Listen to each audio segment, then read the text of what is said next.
புதுச்சேரியில் auto stand பிரச்சினையில் உடல்நலம் பாதிக்கப்பட்ட முதியவர் அவரது மனைவி மற்றும் மகனை நடுவழியில் இறக்கிவிட்டு வாக்குவாதத்தில் ஈடுபட்ட சம்பவம் பரபரப்பை ஏற்படுத்தியுள்ளது. கடலூர் மாவட்டம் புவனகிரியை சேர்ந்த செந்தில் முருகன் உடல்நலக்குறைவால் பாதிக்கப்பட்ட தனது தந்தை ராஜாராமனை சிகிச்சைக்காக புதுச்சேரி கிருமாம்பாக்கம் பகுதியில் உள்ள தனியார் மருத்துவமனைக்கு அழைத்து வந்திருந்த போது இந்த தகராறு நிகழ்ந்திருக்கிறது. இந்த காட்சியானது சமூக வலைதளங்களில் பரவி வருகிறது.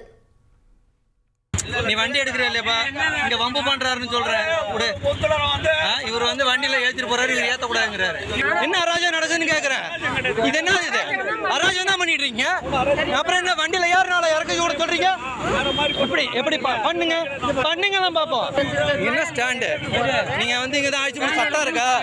நாங்க எந்த வீட்டுல வேணாலும் ஏறலாம், எங்களுக்கு உரிமை இருக்கு. நீங்க வந்து சட்டம் போடக்கூடாது. ஒரு பேஷண்ட வந்து அங்க இருந்து நீ இறக்கி விடுற.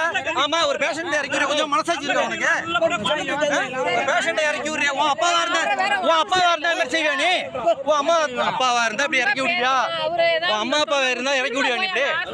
இப்படி படுப்போம் வா, நான் ஸ்டேஷன்ல கம்ப்ளைண்ட் கொடுக்குறேன். அதோட இனி செல்லும் இடமெல்லாம் செய்தி. தந்தி டிவியின் வாட்ஸ்அப் சேனலை ஃபாலோ பண்ணினா செல்ல இருக்கும் இடமெல்லாம் செய்தி. இதோ QR கோட் இப்பவே ஸ்கேன் பண்ணுங்க, ஃபாலோ பண்ணுங்க.